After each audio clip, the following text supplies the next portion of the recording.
கலைஞர் கருணாநிதி அவர்களுடைய ஜாதகம் கம்ப்ளீட்லி கூட்டணி ஜாதகம். எப்பவுமே 10 பேர் கூடவே இருப்பாங்க. அதாவது என்ன, வீட்லயும் 10 பேர் இருப்பாங்க. நைட் 2 மணிக்கு பார்த்தாலும் 4 பேர் உட்காந்து பேசிட்டு இருப்பாங்களாமா. நான் பிசிக்கலா கேட்டது. அதுக்கு மாறா பார்த்தோன்னு வைங்க, இந்த சைட்ல தளபதி விஜய் அவர்களுடைய ஜாதகமே கூட்டணி ஜாதகம். இப்ப வரைக்குமே ஆனா தளபதி சொல்லிட்டு இருக்க ஒரே பேச்சுவார்த்தைகள் இல்லம்மா. இப்ப பேச்சுவார்த்தைகள் எட்டப்படல. இப்ப நான் ஒரு விஷயம் சொல்றேன், நீங்க ஒரு விஷயம் சொல்றீங்க.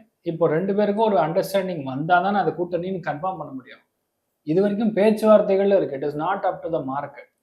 7 சேனல்கள்ல அது பேச்சுவார்த்தைகளா ஓடிட்டு இருக்கு. 7 சேனல் நான் சொல்றது வந்து டிவி சேனல் கிடையாது. 7 டிஃபரெண்ட் டைரக்ஷன்ஸ். சுக்ரதசை குரு புத்தி ஓடுது. பெங்களூர்ல இருந்து ஒரு சேனல் ஓடுது. சுக்ரதசை குரு புத்தி மெயின் ஹெட் குவார்டர்ஸ்ல இருந்து ஒண்ணு ஓடுது. அது இல்லாம தமிழ்நாடு சைட்ல இருந்து ஒண்ணு ஓடுது. சுக்ரன் குரு புதன் இதெல்லாம் உட்காந்துருக்கீங்கன்னா இவருக்கு ஆந்திரால உட்காந்துருக்கு. ஆந்திரால இருந்து ஒரு பேச்சுவார்த்தை ஓடுது. புரியுதா நான் சொல்றது? இது எல்லாமே வந்து உங்களுக்கு டிசம்பர் 7ஆம் தேதி ஒரு மிக முக்கியமான மாற்றங்கள். 100% பை ஃபோர்ஸ். அதாவது ஒரு விதத்துல என்ன சொன்னா அவர் முடிவுகள் எடுப்பாரு, அது அவருக்கு சாதகமா இருக்கும்னு சொன்னாலும் ஒரு எக்ஸ்டர்னல் ஃபோர்ஸ்னால தான் அந்த ஒரு முடிவு எடுப்பாருன்னு சொல்லலாம்.